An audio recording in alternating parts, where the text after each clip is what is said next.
Hi, I'm going to show you a couple ideas I have for creating mitochondrion based on illustrations I saw of it in other um, drawings online. So basically start with a circle.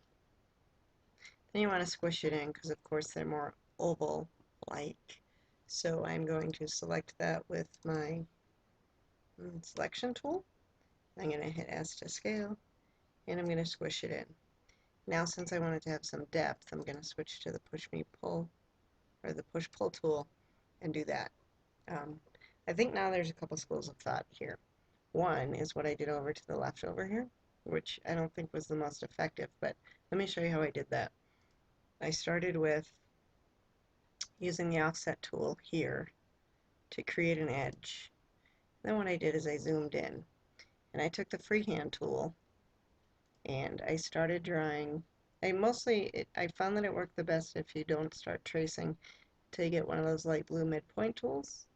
And then I just sort of traced like this. And it snaps back to the edge. And I just kind of did that going all the way down it.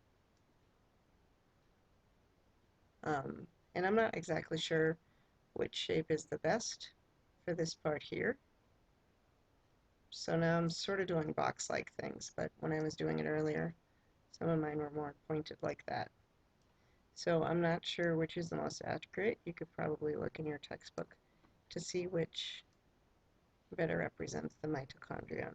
But since I saw this, since I saw one similar to this in a cell diagram online, I thought I'd give it a try this way. Now when I'm done with these, there's still going to be individual pieces within this oval, but I take the eraser tool, and what I did is I erased the piece on the oval that made that mark. So I delete each of these little end lines, and then it kind of goes back to being one big tiger stripe type shape. So I'm almost done deleting these, and you can see that the push-pull tool will work to push that down a little bit. So now if I take my push-pull tool, I can push the inside part down, and I can get a similar effect. I think it's even more clear to see if you paint the bottom color with a light shade, and then the top color with a richer tone of the same color, and that's how it looks. And I guess, based on what I saw on the internet, I think this would be a pretty good representation. Another one uses the same starting technique, but then does the stripes a little differently. So let me show you that now. So I'll start the same way. I'll start with an oval. Oops, that didn't work. I'll start with a circle. I will now squish that in by using the scale method, and then I'm going to use the offset. No, I'm going to use the push-pull to give depth, and the offset to get that inner rim.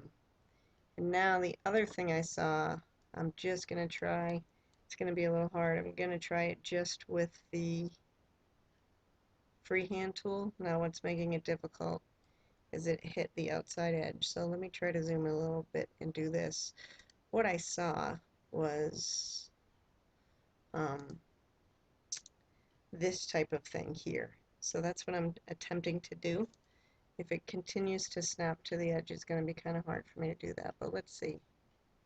If I do something like that and get all the way back, see how I just messed up.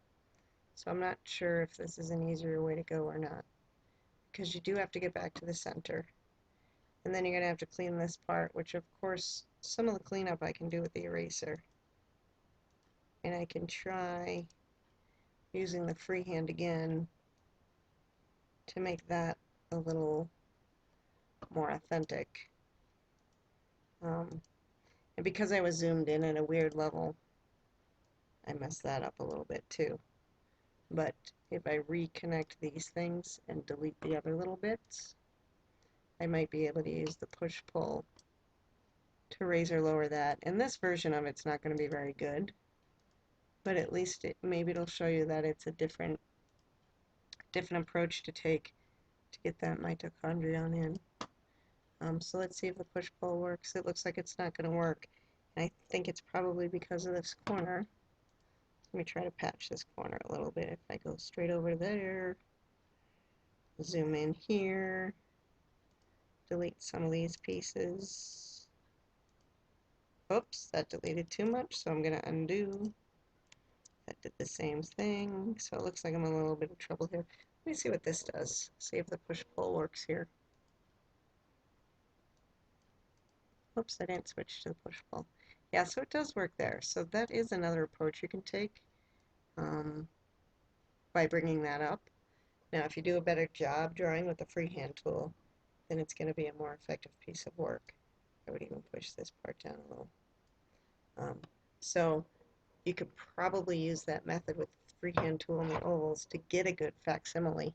I apologize, mine isn't great there, but you can see that there's two passable versions of this. My zoom's not working, so give me a second. Why is my zoom not working? So those are the two I made.